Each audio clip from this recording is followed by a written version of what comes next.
Hey guys, welcome back to my channel. So, today we're going to discuss University Physics with Modern Physics Volume 1, 14th edition, a book by U. D. Young and Roger A. Friedman. So, we're going to discuss practice problems and tutorial on the chapter 12 of the book, which is entitled Fluid Mechanics. So, I'm going to present you 3 practice problems and I'm going to show you how to answer them step by step. So, let's proceed to problem number 1. You purchase a rectangular piece of metal that has dimensions 4.9 by 14.7 by 29.4 millimeters and has a mass of 1.11 times 10 raised to negative 2 kilograms. The seller tells you that the metal is gold. To check this, you compute the average density of the piece. What value do you get, or were you cheated? So let's list down the given in the problem. So we have the density of gold, which can be found, you have to search it through the internet, or there's a table for densities of elements.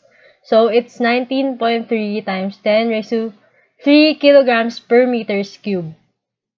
And for the volume of the metal, you are given dimensions. So you just compute for the volume. But we have to convert millimeters into meters first. Therefore, you have 4.9 times 10 raised to negative 3 and 14.7 times 10 raised to negative 3 and 29.4 times 10 raised to negative 3. And you multiply them, and then you get 2.1 times 10 raised to negative 6 meters cubed. So that is the volume of the metal. So since we have to find the density of the unknown metal, there is a formula for density, which is mass over volume. So we just plug in the values that we got.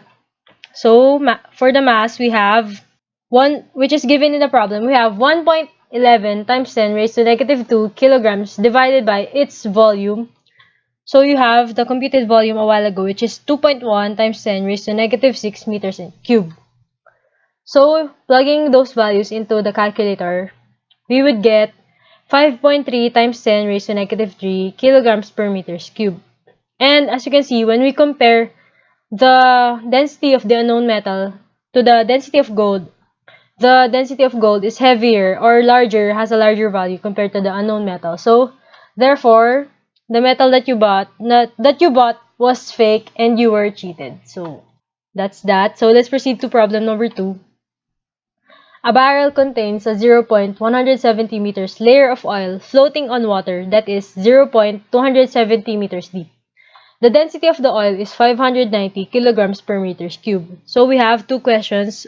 What is the gauge pressure at the oil-water interface, and what is the gauge pressure at the bottom of the barrel? So first, let's answer question A.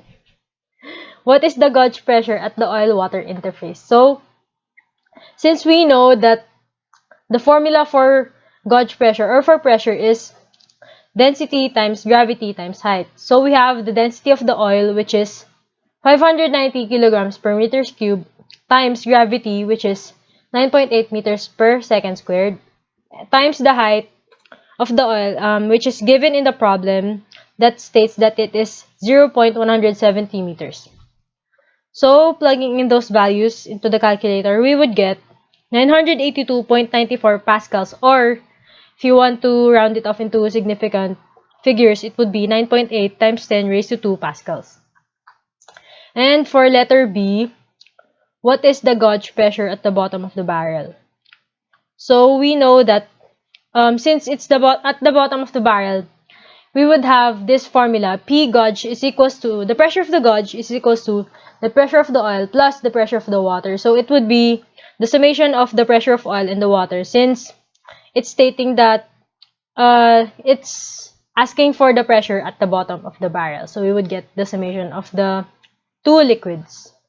So we computed a while ago the pressure of oil, which is 9.8 times 10 raised to 2 pascals, plus we would compute for the pressure of water, which has the same formula as the pressure of the oil a while ago, which is density times gravity times height. So we know that the density of water is 1,000 kilograms per meters cube, and gravity is 9.8 meters per second squared, and the height of water, as stated in the problem, is 0.270 meters. And so we would get the total gauge pressure at the bottom of the barrel is 3,628.94 pascals, or 3.6 times 10 raised to 3 pascals in significant figure. So proceeding on to the last problem, problem number 3. What gauge pressure is required in the city water mains for a stream from a fire hose connected to the mains to reach a vertical height of 10 meters? Assume that the mains have a much larger diameter than the fire hose. So we would use Bernoulli's equation, which is pressure 1 plus density times gravity times the initial height plus 1/2 of density times the initial velocity squared is equals to the final pressure plus density times gravity times the final height plus 1/2 of density times the final velocity squared. So it's stated in the problem that the mains have a much larger diameter than the fire hose. So we could equate velocity 1 into 0, or into because of the diameter of the mains having a much larger value. So velocity 1 would be almost equal to 0. So since velocity 1 is almost equal to 0, we could disregard that in the equation and we could equate it into 0 because it wouldn't affect the equation that much. So it would be 0. Then for the initial height, we would set it into 0 because it's the initial height. So it's from height 0 to 10 meters. And for the final velocity, assuming that the maximum height has been reached of 10 meters, so there's a split second there where the velocity is equal to 0 because it has reached its desirable height, or the desired height of 10 meters. So we would assume that the final velocity would be equal to 0. So we would get pressure 1.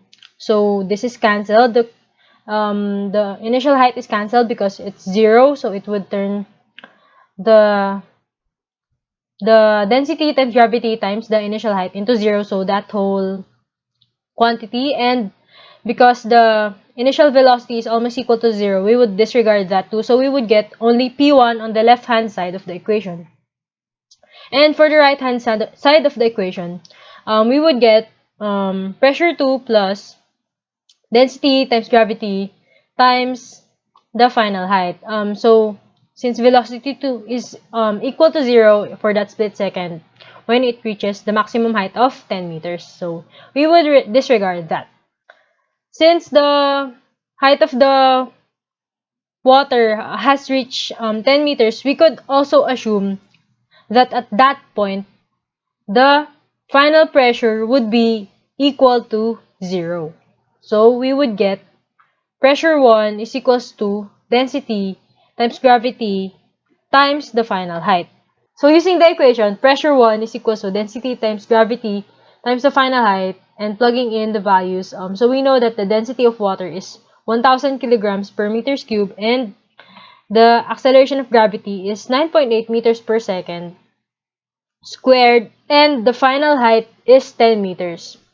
So computing for that, we would get 98,000 pascals. So the required pressure for the city water mains for the stream of fire hose to reach a vertical height of 10 meters is 98,000 pascals. So thank you guys for watching. I hope that you learned something in this video. I hope that you learned more about fluid mechanics and about the Bernoulli's equation. Thank you so much for watching this video.